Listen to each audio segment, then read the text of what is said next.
وقال الملأ من قوم فرعون أتذر موسى وقومه ليفسدوا في الأرض فيذرك وآلهتك قال سنقتل أبناءهم فنستحيي نساءهم وإنا فوقهم قاهرون قال موسى لقومه استعينوا بالله واصبروا إن الأرض لله يورثها من يشاء من عباده والعاقبة للمتقين قالوا أوذينا من قبل أن تأتينا ومن بعد ما جئتنا قال عسى ربكم أن يهلك عدوكم ويستخلفكم في الأرض فينظر كيف تعملون ولقد أخذنا آل فرعون بالسنين فنقص من الثمرات لعلكم يذكرون فإذا جاءتهم الحسنة قالوا لنا هذه وإن تصبهم سيئة يتطيروا بموسى ومن معه ألا إنما طائرهم عند الله ولكن أكثرهم لا يعلمون وقالوا مهما تأتنا به من آية لتسحرنا بها فما نحن لك بمؤمنين فأرسلنا عليهم الطوفان والجراد والقمل والضفادع والدم آيات مفصلات فاستكبروا وكانوا قوما مجرمين ولما وقع عليهم الرجس قالوا يا موسى ادع لنا ربك بما عهد عندك لئن كشفت عنا الرجس لنؤمنن لك ولنرسلن معك بني إسرائيل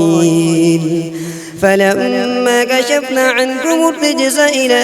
أجل هم بالغوه إذا هم ينكثون فانتقمنا منكم فأغرقناهم في اليم بأنهم كذبوا بآياتنا وكانوا عنها غافلين وأورثنا القوم الذين كانوا يستضعفون مشارق الأرض ومغاربها التي باركنا فيها وتمت كلمة ربك الحسنى على بني إسرائيل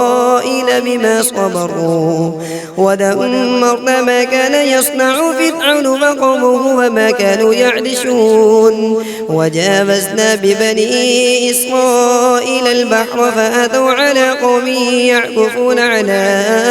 أصنام لهم قالوا يا موسى اجعل لنا إلها كما لهم آلهة قال إنكم قوم تجهلون إن هؤلاء متبر ما هم فيه وباطل ما كانوا يعملون قال أغير الله أبغيكم إلها وهو فضلكم على العالمين وإذ أنجيناكم من آل فرعون يسومونكم سوء العذاب يقتلون أبناءكم ويستحيون نساءكم وفي ذلكم بلاء من ربكم عظيم ووعدنا موسى 30 ليلة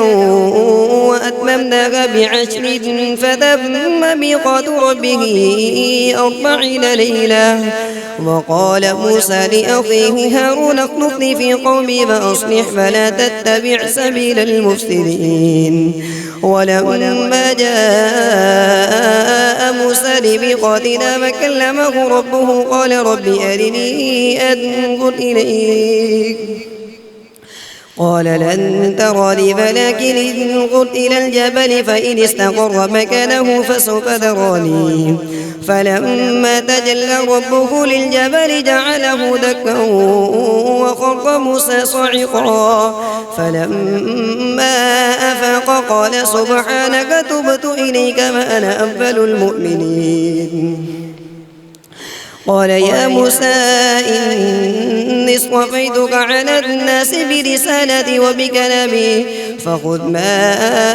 آتيتك وكن من الشاكرين. وكتبنا له في الألواح من كل شيء موعظة وتفصيلا لكل شيء فخذها بقوة وأمر قومك يأخذوا بأحسنها سأريكم دار الفاسقين.